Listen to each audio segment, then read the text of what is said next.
My true story from Texas. My son-in-law stole my credit card.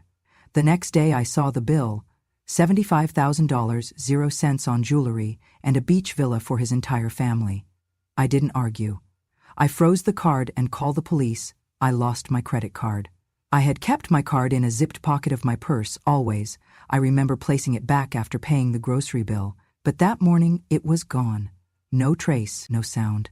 Just missing. The phone rang again and again in my trembling hand as I stared at the screen. $75,000, 0 cents charged for jewelry, 3 nights at a Florida beach villa, reservation under Hella and guests.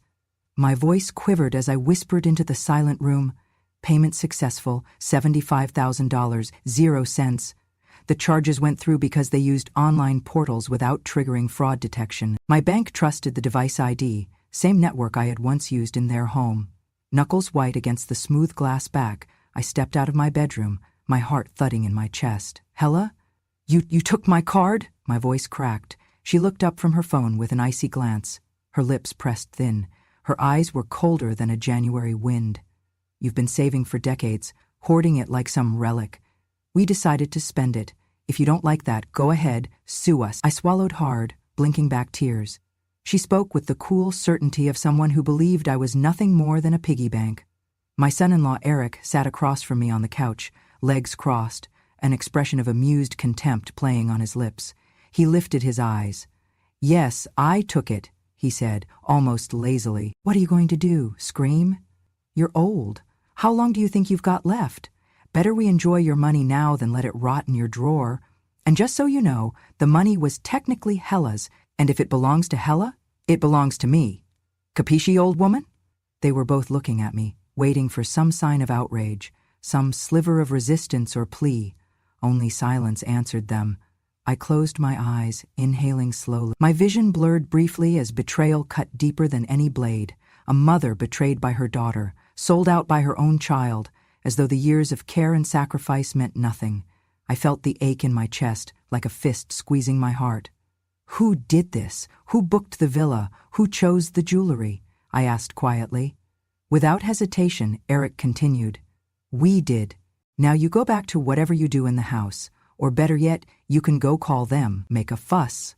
He rose from the couch with a stretch, the picture of arrogance, and strode away without another word. Hella still didn't move. She stared at me as if I were some ghost longing to haunt her.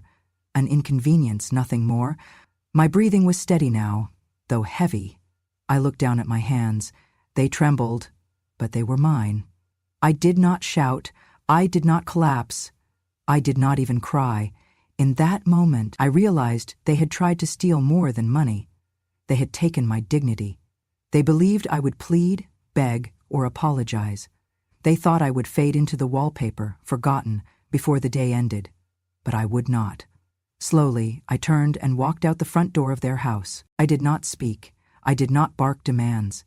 I simply left, the click of the door echoing behind me like a verdict. Some part of me expected Madison to chase after me. Maybe she would apologize, explain. I expected Eric to angrily protest, raised voice, broken promises. Maybe they would beg me to stay. But no door opened. No footsteps followed. Only silence. Outside, I leaned against the white picket fence, under the shade of a magnolia tree. The summer sun pressed down like an accusation. I closed my eyes and let the heat settle on my skin. I didn't need to see their faces. I felt what they had done. I pulled out my phone again. My hands were steady now, despite the turmoil inside. I unlocked the screen and paused on the banking app. My fingerprints hovered over the icon. What I did not do in that living room, I would do next. I would not cry. I would not beg. I would not let them continue to treat me like a ghost. I took a breath, and I tapped. The police took my report, but gently warned, "We'll need solid proof, ma'am. Paper, dates, accounts." That's when I knew emotion wasn't enough. I needed a case. No more hidden trips, no more betrayal. Second, I called the police, and I would speak. I would open the door they closed. Because if I stayed silent, they would be free to do it again, or someone else would, and I would be to blame for letting it happen. My world felt unsteady, like a top spun off its axis. But then, in that sunrise moment under the magnolia tree, I felt something bloom inside me. Fear, yes. Sadness, yes. But also resolve. I would not let them steal this, my voice. They thought I would die quietly, like an ember fading, but without my knowledge, that ember was already glowing hotter than ever. I held my breath as I unlocked my phone and pressed the lock card button, watching the screen change its status to inactive. I dropped the phone into my purse without a word and stood up slowly, trying not to let my hands tremble. The dining room, with its polished mahogany table and crystal chandeliers, felt colder than any courtroom. My daughter Hella scoffed, wiping her lips with a napkin, her eyes sharp as broken glass. "Fine," she said lightly, as if I had pressed a harmless button that shut down an overpriced gadget. "Lock it! See how long you can last on nothing." Her tone had no warmth in it, only the smug satisfaction of someone who believes she has won. Her husband, Eric, chuckled and leaned forward. "Maybe we'll put the bill under her pillow and let her think fairies paid for it," he joked. His laughter echoed in the room, then faded into a hollow noise. I felt the heat of their scorn burn me to the bone, but I would not allow tears to steal my dignity. I just looked at them, measured my resolve against their cruelty, and said nothing. They tried to shift the blame. "She's getting forgetful," Hella said to her brother on speakerphone, "so we covered the charges." "That's what children do, right?" I watched the lie spread across their unrepentant faces. They believed the narrative they were spinning, that I was an undependable elderly woman, a liability who couldn't remember whether she ate breakfast, let alone made financial decisions. The night came on slowly, trailing purple dusk across the sky, and I excused myself to the guest room they had set aside for me. The room was perfectly arranged, a bed with crisp white linens, a nightstand with a clock, blackout curtains clipped for perfect darkness, but no one except me was looking. As the family began their evening festivities, I closed the door quietly behind me, silence swallowing me whole. From the small window behind the desk, I could see beyond the manicured hedges to the lights of the villa down the hill. In David's study, the faint glow of screens, laughter drifting up from the pool, clinking glasses as they toasted to each other. It was a charade. Every glow, every laugh, a testament to their deceit. They celebrated with stolen money, flaunting prosperity built on theft. As I lay in the bed in the dark, I listened. I listened to their faux championing of my health and generosity. "We're making sure Mom is taken care of." That was their tagline today. They thought they had covered their tracks with fake concern, plausible excuses, and emotional manipulation. I had locked the card, yes, but the real transaction had taken place already. My trust had been stolen long before the villa was booked. So I lay there, in the quiet resignation of betrayal, but also in steely determination. By night's end, I would no longer be a passive victim, cloaked in polite resignation. I would awaken to a tide of consequence gathering just below the surface, ready to break, and the first crack would begin with the night's silence, my silent vow to rise. I did not call the police right away. I tucked the betrayal into the quiet of that night and allowed it to ferment. I understood instinctively that in this digital world, truth often hides in the faintest digital footprints. I would need those traces, each email header, each transaction record, every bit of metadata, to build a fortress of proof. Morning found me at my small desk in the spare room, the same room they had prepped for me. The sunlight streamed past the blackout curtains in thin patterns, illuminating the dust motes in the air like tiny snowflakes. I opened my laptop and began compiling evidence. First, I searched my email inbox for confirmations, flights booked to Florida, villa reservation emails, invoices from a beachfront vendor. One after another, the digital receipts appeared. Villa rental for 3 nights under Hella and guests. Shiny receipts from a high-end jeweler inside Miami. Transaction logs from online portals. I started saving each as PDF, printing them in duplicate, paper and digital, stacking them neatly beside me. Then, I logged into my banking app, reviewed each transaction for the past 7 days. $25,000, 0 cents here for villa deposit, $50,000, 0 cents there for jewelry. Then a storm of smaller transactions, gift shop purchases, private chef reservation, spa booking. It was a tsunami of money, paid for with my name. I took screenshots of each detail, dates, times, merchant names. I transferred them into a folder labeled Evidence, Hella, and Eric on an encrypted thumb drive I had kept in my jewelry box since filing taxes a decade ago. But numbers and digital records were not enough. I needed someone who could trace the footprints, to confirm that those charges belonged to that villa belonged to that company, and those company accounts traced back to the conspirators. I needed context. I called my granddaughter, a bright recent graduate in information technology, coding and security. It was 10 a.m. when she arrived. When she saw me with a stack of papers, "Grandma, are you okay?" she asked. "I'm better," I said softly, "but I need your help." Together, we traced IP logs and email headers. We verified that the villa reservation email had come from an address registered to the property management company. We followed the bank transaction trail through several intermediary accounts, confirming the money had landed in accounts I did not own. My granddaughter explained how metadata could be used to show that the bookings were made from devices registered in the estate itself, devices they carried. Her eyes hardened as the digital truth appeared in plain sight. "They did this deliberately," she said. "Yes," I said, folding her hug into my mind like armor. "But they did it in a world that leaves fingerprints." Once we had lines of code, screenshots of emails, phone numbers, and device IDs tied to their home network, they moved under the weight of evidence. Now I needed the amplifier. 15 years ago, I had anonymously supported a young journalist named Claire Jackson. I had learned of her work at the time when she was digging into a corporate fraud case. She had been professional, thorough, and her piece had won national recognition. When she lost her job due to budget cuts, I made a modest donation in her name to help her continue freelance reporting. I had tracked her byline since. She was now an investigative reporter at a respected outlet that had a reputation for suing corrupt institutions and exposing real fraud. I found her contact info in my records, email, encrypted messaging handle. I wrote to her quietly that evening. "Dear Claire, I hope this message finds you well.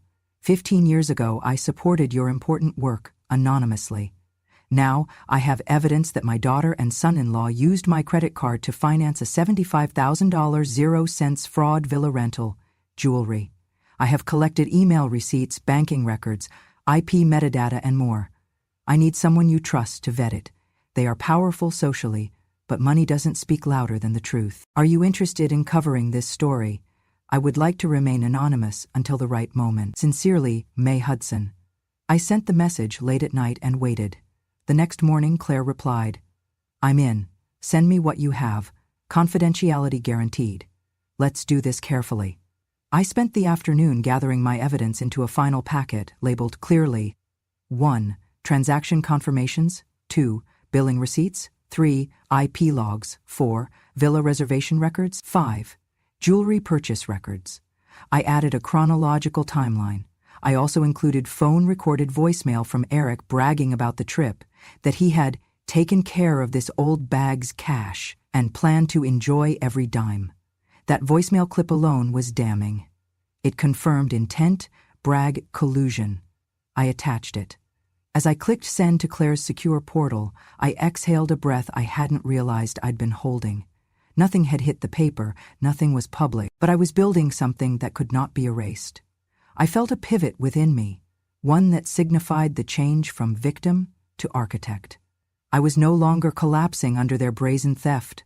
I was instead preparing to set the stage for accountability. I was no longer silent, but I would not scream. Yet.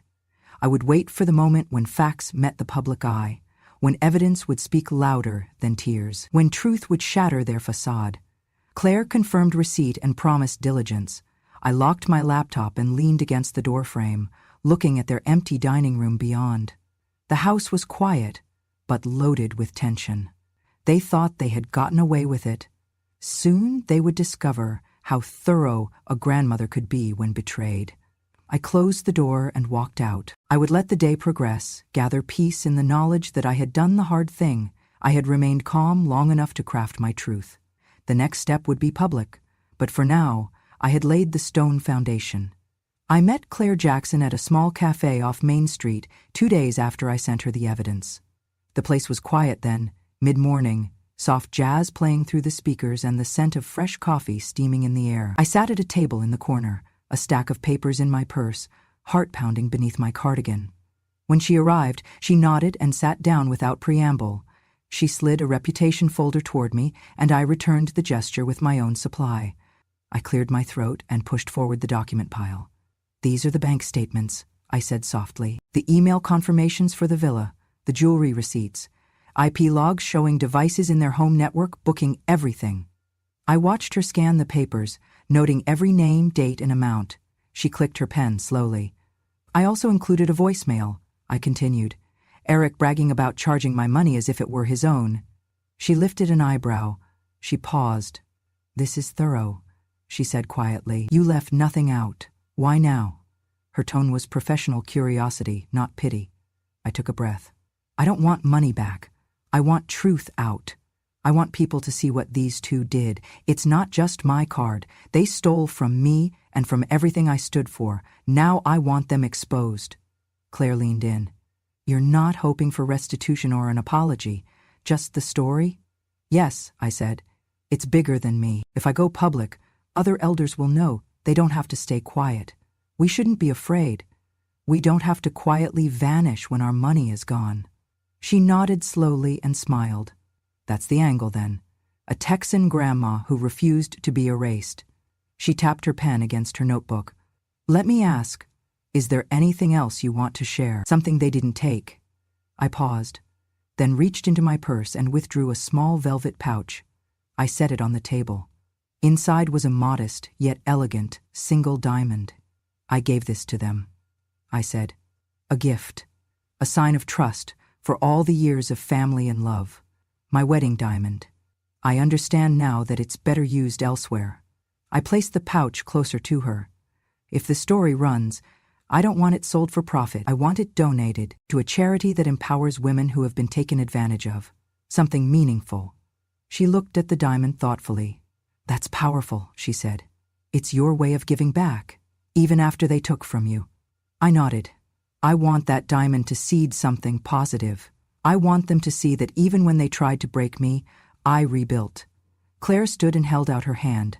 "Thank you, Mrs. Hudson. I'll take this and everything you've shared. I promise to treat your story with respect and care."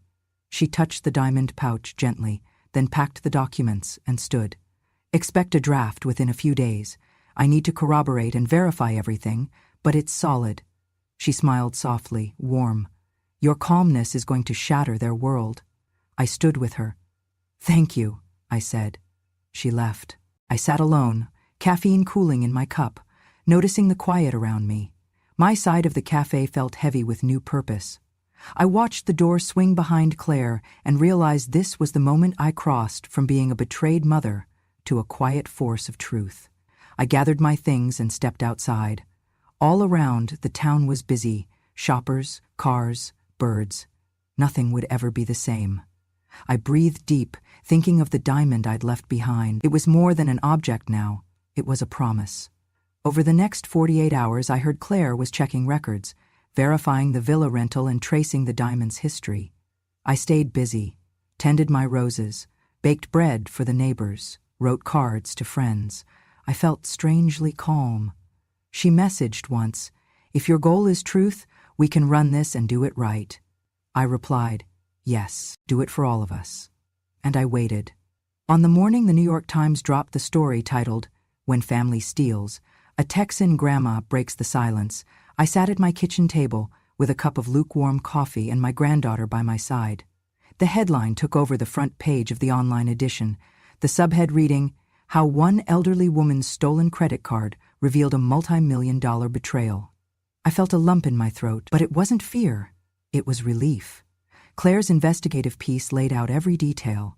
It described my granddaughter tracing IP logs, Victoria Correction Services, the villa rental firm in Florida, confirming a 3-night stay under the name Hella and guests, the $50,000 0-cents jewelry charges at Marisol Diamonds, and the voicemail recording of Eric boasting, "We finally got her money, good riddance." The article cited email headers, bank statements, and device metadata. It even included photos of the diamond pouch I left the reporter to be donated, now slated for a women's charity auction. The Times article went deep. It explained how Hella and Eric first persuaded me to give them my card to help with small expenses during a visit, then escalated the charges. It quoted from the recording where Eric mocked my age and implied I'd soon die. It noted the timing of the charges right after their wedding announcement during my birthday week and right before the villa check-in. Within hours, the story went viral. Screenshots flooded Twitter and Facebook. Hashtags Mother Money Matters and Last Withdrawal trended. Major news outlets picked it up, and local Texan stations ran bite-sized coverage, asking, "How well do you really know your family?" In my email, dozens of supportive messages arrived. Friends, distant cousins, even former neighbors thanked me. One note read, "I thought I was alone when my son did the same thing 2 years ago. Thank you for having the courage to speak up." On the other side, Hella and Eric's social media accounts went dark. Their wedding registry was closed. Their joint Instagram, filled with sunlit photos and couple goals captions, ghosted. I saw Eric's FaceTime profile disappear. It was as if their online persona dissolved under the glare of public scrutiny. During lunch, their lawyer reached out to Claire. No apology, no explanation, just a demand. Please remove all personal data about my clients from future content. Claire replied, "No, this was researched thoroughly. We stand by it." I did not celebrate. My own feelings were quiet. But around noon, I glanced at the window and saw a local news crew filming outside my house. They were lined up across the street, some on lawn chairs, waiting for a statement. I stood at the front door, calm, and offered one. I am not seeking pity, and I do not regret calling out what was done. I only hope other grandparents know they are not powerless. Truth is not rude. Truth is just. As I stepped back inside, the reporter asked, "How do you feel? Vindicated?" I replied, more like, awakened. By evening, Hella posted a short note on a private Facebook group for family. Mom reacted to the article. "She's upset. We're dealing." A few hours later, another update. "Eric is devastated. We are taking a break from everything." But public reaction did not slow. Another tweet. "Nothing hurts more than knowing your own child can just take what is yours." Another. "Guilty until proven innocent." Thank God someone believed her. I felt the pressure on them. I felt them cornered, but I did not taunt them. I simply carried on. I planted my roses, baked a batch of oatmeal cookies for my granddaughter, wrote in my small orchard journal. I had spoken and the world had listened. And in my heart I knew the real change had begun. Not just in their reputations or their bank accounts, but in the way families all over the country would pause and ask, could my mother or grandmother be next? I had not screamed. I had not demanded. I had shown up with paper and proof. And in doing that, I had shattered the illusion they built. The Times article was the first blow, the public hammer. And already I felt the walls cracking. Justice, it seemed, was loudest when spoken softly, with honesty. I mailed my complaint to the FBI the morning after the New York Times article ran. I included the full evidence packet, transaction records, villa booking emails, jewelry receipts, IP metadata, my granddaughter's tracing logs, the voicemail clip, and timestamps of their bragging about using my card without permission. I didn't exaggerate or sensationalize anything. Facts only. Weeks later, a special agent from the FBI called. The tone of their voice was calm, professional, but there was an unmistakable edge of seriousness. "Mrs. Hudson, we are opening a federal investigation. We have reason to investigate not only the theft of funds, but potential conspiracy charges related to elder exploitation and insurance fraud." I listened as she outlined the statutes.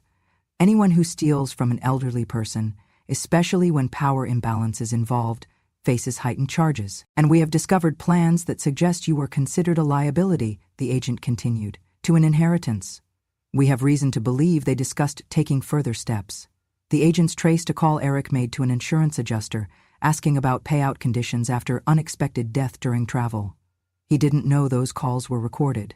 My heart pounded, but only for a moment. Betrayal had already wounded me deeply. Now it was becoming not just reproachful but criminal. The word conspiracy floated in the air between us. Within days I received a subpoena, demands for their phone records, their device logs, surveillance footage from the villa. I didn't want to know the specifics. They had most of what I gave them, but I knew they were building a case beyond a simple credit card theft. This was about plotting, planning, and unethical scheming. One afternoon, Claire sent me a video file and texted, "Watch this. Security camera footage from the villa." My hands shook as I opened the clip on my laptop. The video quality was grainy, but unmistakable. I watched them again, Eric and Hella pacing in front of the villa's main door after sunset. They were talking in hushed, urgent voices. I couldn't make out every word, but phrases stood out. If she collapses, insurance payout, maybe overdose her wine, make it look like medical emergency. My stomach dropped. This was more than greed. It was malice. It was planning to kill me, to make it look accidental so they could sweep up everything. I closed my eyes, tears sliding silently down. The betrayal had mutated into something monstrous. But I also felt an odd calm settle over me. The FBI was watching. I was safe. They could no longer be free to roam with my stolen money or my stolen life. The agent asked me to review the footage. I confirmed it was them. I waited while they documented my affirmation on camera. The question, did I fear for my life at any point? I answered truthfully, yes. Fear wasn't shameful, it was real. Soon their laptops, phones, flash drives, and cameras were taken for analysis. SWAT teams quietly entered the villa in the evening while the couple was away shopping. I didn't want to watch it happen, but I heard from Claire's contact that they found spreadsheets detailing asset liquidation plans and instructions for cover-ups in case I died. Unexpectedly, I didn't breathe the same air in that home again. I stayed with my granddaughter for a night. I watched news segments about federal raids quietly whispering across cable networks. The story now carried words like elder abuse, conspiracy, planned homicide. It was surreal to hear my life described in these harsh terms, but necessary. The refusal of Hella and Eric to apologize or explain was louder than any statement. Their silence became part of the evidence. The FBI fanned out across my town, visiting neighbors, delivering subpoenas, conducting interviews. I received a courtesy call, telling me they found insurance policies naming them as beneficiaries. Life insurance policies neither of them would ever have been able to claim without me. In the quiet of my apartment that night, I allowed my tears. Not out of weakness, but release. For the first time, I accepted that I had survived more than theft. I had survived betrayal and threat. I had survived the potential loss of my very life. Later that week, I was invited to a closed hearing at a federal building. I sat in a small room with agents, lawyers, and Claire as a representative of the press. My role was witness, not just to crime, but to intent. I told them everything, how I felt when they told me they had used my money, how I slept in fear, how I decided to act methodically instead of emotionally. The hearing lasted hours. They asked about my mental capacity, my state of mind, my concerns about being elderly and vulnerable. I answered honestly, without trembling. There was power in calm testimony. They told me after the hearing that evidence supported their suspicions, not just a credit card theft, but an organized plan to take advantage of me financially, then eliminate me to ensure no one could challenge their actions. My documentation, the villa footage, the insurance papers, the surveillance, it was all building toward a comprehensive case. I left the building in the crisp afternoon air, concrete echoing under my shoes. I felt exhausted, but there was lightness too. I was no longer alone or under threat. The system was now protecting me, not against outsiders, but against my own family. Over the next days, they arrested Hella and Eric separately. The sound of handcuffs snapping echoed like a gavel. I did not feel triumph. I felt relief, closure, safety, the kind that comes when architects of evil are finally exposed. That night, I lit a candle. I whispered a prayer of gratitude, not just for my own safety, but for the dignity reclaimed and the justice that had begun to take shape. I slept in my own bed again, unafraid of shadows. When morning came, I stepped outside, breathed deeply, looked at the sky. I was free from the fear engineered by their greed, and I was still here, still living, still worthy of respect and peace. As FBI agents gathered evidence in that villa far away, I planted a rose in my yard, a symbol of endurance, rooted in hardship, but still blooming. I sat in the courtroom gallery, dressed in a crisp navy suit that reminded me of the dignity I was reclaiming. Across the aisle, Hella and Eric sat in identical gray suits, wrists cuffed, faces drained of the indifference they once wore so casually. The air inside the courtroom was tense, filled with murmurs from journalists and the quiet hum of the air conditioning. The prosecution began by playing a recording of Eric's voice, the one I had captured from his voicemail, the same message he thought was private. He mockingly said, "We finally got her money, good riddance." Then came a second clip from a separate phone conversation where he had threatened his mother-in-law. The judge turned his gaze sharply to him. On the stand, the audio paused. Eric's mouth twitched. He glanced at Hella. The prosecutor pressed, "Is that your voice?" Eric's shoulders slumped. After a long silence, he muttered, "Yeah." Then came the heart of the matter, audio from the security camera inside the villa. It captured him, saying, "Make sure she signs the card. I'll handle locking it later. We're already in deep." He then said, "If she collapses after villa check-in, we play the sad son-in-law card." His voice was resolute, not fear, but planning. I looked at him steadily. There he was, the man who believed I was a bank account he could raid and discard. His admission was more than theft. It was premeditated coercion, betrayal laced with cold strategy. The prosecution moved next to the insurance policies, naming Hella and Eric as beneficiaries. I listened as they detailed the policies. Life insurance linked directly to my retirement accounts. Testimony followed from an insurance expert who explained to the court how such policies are often protected, but when someone stands to profit from another's demise, it becomes suspect. They described how Eric had called the commercial lines department, asking what qualifies as an accidental death payout. A FEMA log revealed he had inquired about the exact timing and possible scenarios. Then they played video surveillance from the villa's driveway, a figure carrying wine glasses, walking toward my bedroom door in the villa, where I was said to be resting. The footage blurred as voices were heard, though not my voice. They couldn't record it here in court, but the transcript was read aloud. "If she doesn't wake up, we say carbon monoxide. We keep everything, inheritance, villa resale, diamond sale." When the prosecutor said they discussed an overnight scenario where she wouldn't wake up for the insurance money, my hands clenched. I thought of the villa nights, the laughter outside my bedroom, and I felt fire ignite within me. The prosecution called me to the stand. I rose slowly, each step a testament to what I had endured. I held the velvet pouch, still containing the single sapphire blue diamond I gave them as a gesture of trust years before, a gift meant to connect us, not to be used to buy their villa getaway. The lawyer asked, "Mrs. Hudson, what is that diamond?" I uncapped the velvet pouch and held the gem between my fingers. "My wedding diamond," I said quietly. "I gave it to them once, as a mother's gesture. Now I donate it to a women's charity in their name, so it cannot be traced back to them." The prosecutor nodded and asked the bailiff to take it into evidence. It was clear, not only did they steal $75,000, 0 cents, they also misappropriated a symbol of affection to sell and finance their profit scheme. Deliberations began the following morning. The jury took less than 2 hours. They found Eric guilty on counts of elder exploitation, grand theft, conspiracy to commit insurance fraud, and attempted homicide. Hella was found guilty of accessory and conspiracy. When the judge delivered the sentence, the gallery held its breath.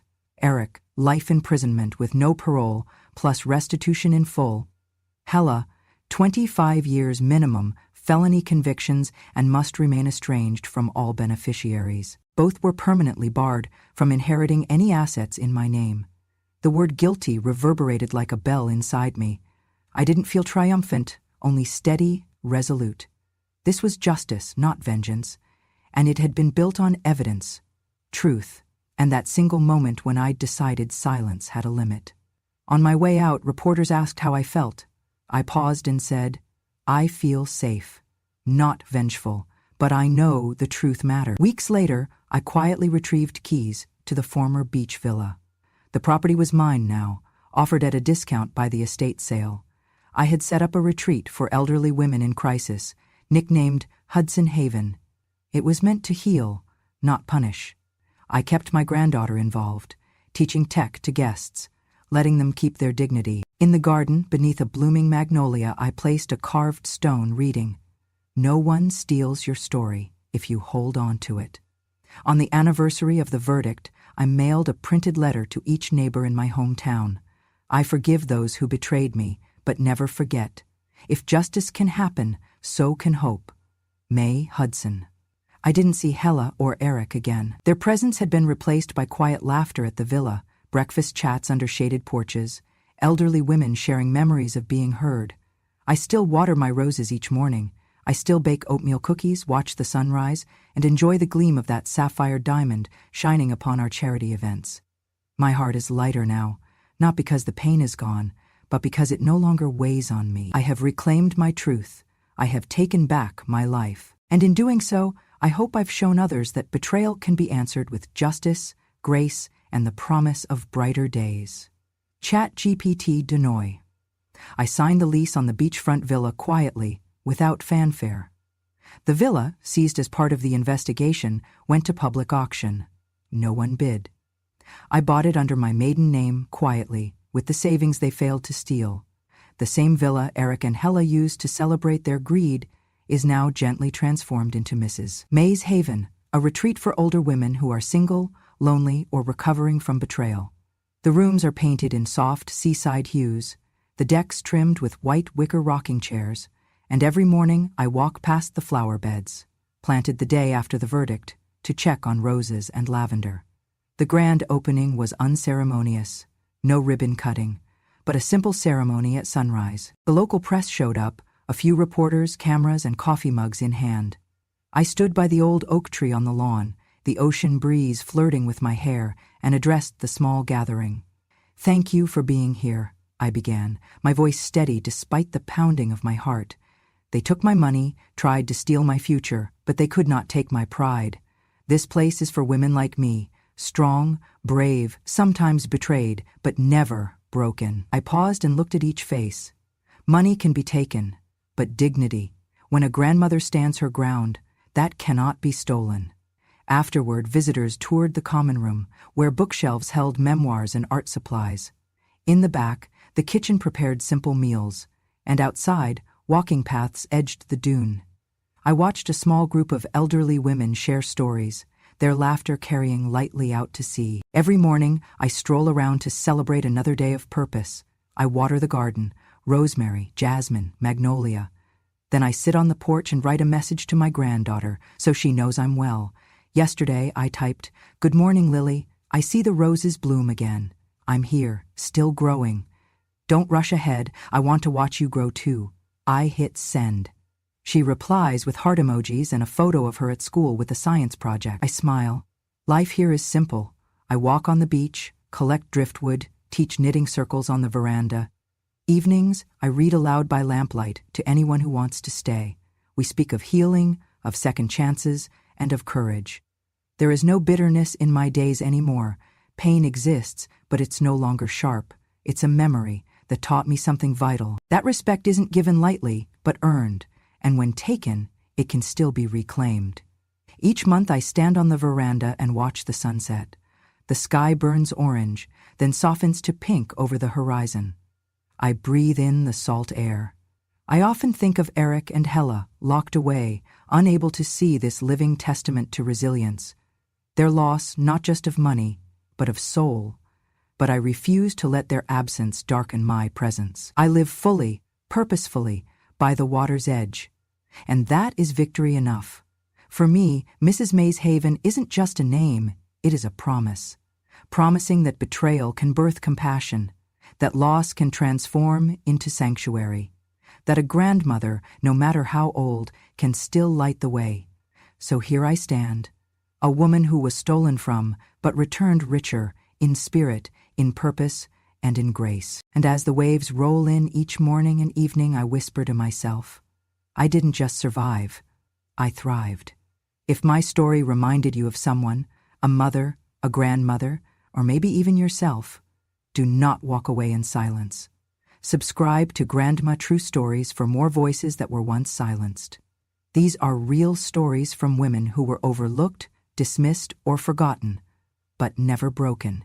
Here, we do not tell stories to complain, We tell them to remind the world dignity has no expiration date, and when a grandmother speaks, the world listens. See you in the next story. From a quiet porch in Texas, Grandma May.